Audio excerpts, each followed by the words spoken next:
5, 4, 3, 2, 1, 0. All engine running. Liftoff. We have a liftoff. This is About Space, America's return to space. With news and information on the U.S. manned space program is your host of About Space, David Denal.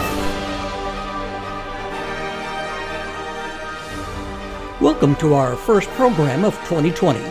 We hope you will continue to enjoy our programs and learn more about America's return to space.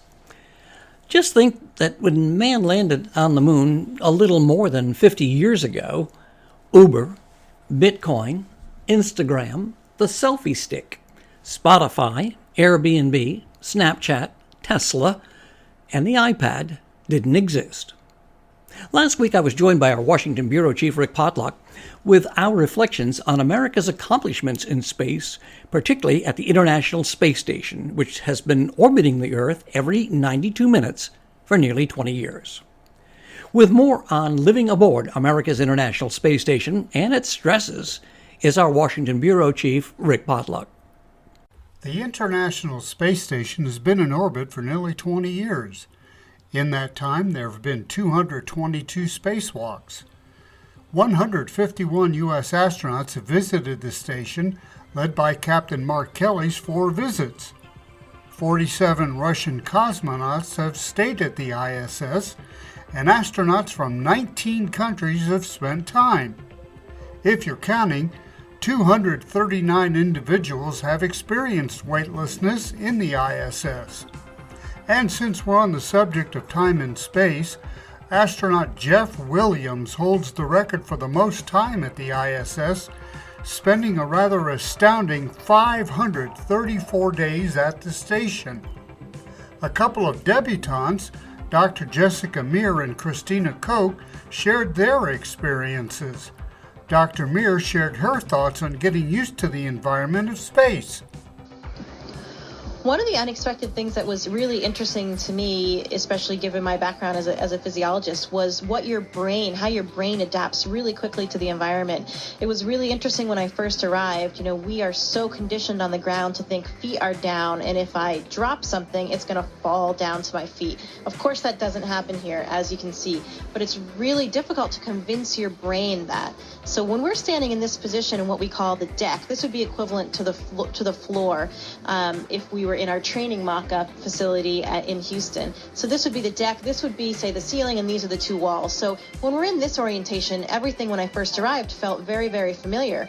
However, one minute we might be working in this plane, and then the next second, like Christina's doing right now, you might have to come up here and work in the ceiling location. So what I found when I first arrived was my brain, if I went up there and was working, suddenly my brain would flip-flop, and I would swear that I was back on the floor just because my brain was so convinced and thinking if I'm on that surface, it must be the ground. But of course it wasn't. The really interesting part was that even in about 2 weeks, I felt that my brain was already changing. It seemed to be using maybe some visual cues for spatial orientation instead of that reference to down. And the brain just made up for that big change in such a fast manner. It really shows the plasticity of the human brain and really what we're capable of as humans. Christina Koch explains the day-to-day stresses of working in space and how they're dealt with and what they do to combat stress and perhaps the challenges and vigilance of a spacewalk. Oftentimes during the day, our tasks themselves are something that we can focus on and sort of get, lost in, you could say, to focus on how to be a solution finder and a team player and make sure that we can accomplish our tasks so that the scientists or the engineering experts on the ground can get what they need out of it. So for me, I would say just working through situations, focusing on the task that's in front of me is something that I do. And then we have a lunch break during the middle of the day, so you can take, a quick little time to maybe write an email home, maybe make a call home, or just, pick up a book real quick and just escape for a few minutes.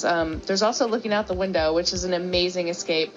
The Earth is below us, and it is absolutely phenomenally beautiful. And usually anything can be cured by looking at the Earth, remembering where we are, and just having that moment of appreciation.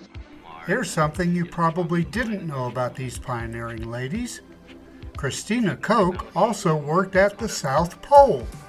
And Dr. Jessica Meir was an aquanaut in an underwater habitat for NASA's Extreme Environment Mission Operations, which is also called NEMO.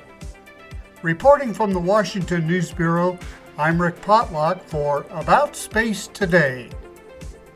Thanks for joining us, and be sure to join me next week when the space station is open for business. See more on the story and like us on Facebook. I'm David Denault, and this has been About Space Today.